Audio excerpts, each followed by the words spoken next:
Unang-unang kumbinsido ako na si Guo Huaping ay si Alice Guo. Kumbinsido ako doon. Tatlong dahilan. Una, tingnan nyo lang yung picture ni Guo Huaping. No? Yung similarities hindi natin matatanggal eh. No? Talagang hawig na hawig at kamukhang-kamukha nyo yung bata doon sa application for Special Investors Resident Visa. Pangalawa, doon sa dokumentong yan, nakasulat kung sino yung nanay niya. Si Wen Yilin. Yun yung sinasabi niyo before. Oo, na sinasabi natin sa mga naririnig namin information, si Wen Yilin ang nanay, biological mother ni Alice Guo.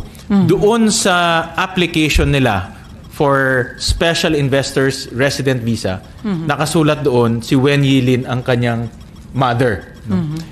At yung address ni Wen Yilin doon ay the same address na nasa Valenzuela. No, nakasulat doon 58 T. Santiago Street, Valenzuela.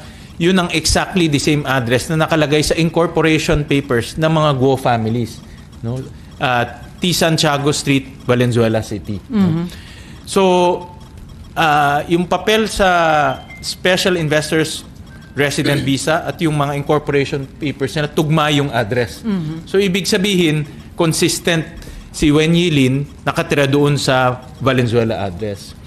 At pangatlo, kung titignan natin yung kabuuan na storya, dahil dumating dito si Guo Huaping ng 13 years old, talagang wala silang maipapakitang birth records at walang maipapakitang school records.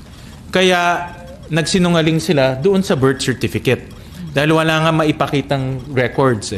So, ang naging daan nila para mabigyan siya ng Filipino citizen or Filipino citizenship ay yung peking birth certificate na nagsinungaling yung kanyang tatay at sinabi niya na Filipino siya, Filipino si Amelia Leal, therefore Filipino si Alice Guo. No? So, in other words, pag titignan mo yung kabuuan storya, parang ngayon lumilinaw na kung bakit pineke yung kanyang birth certificate.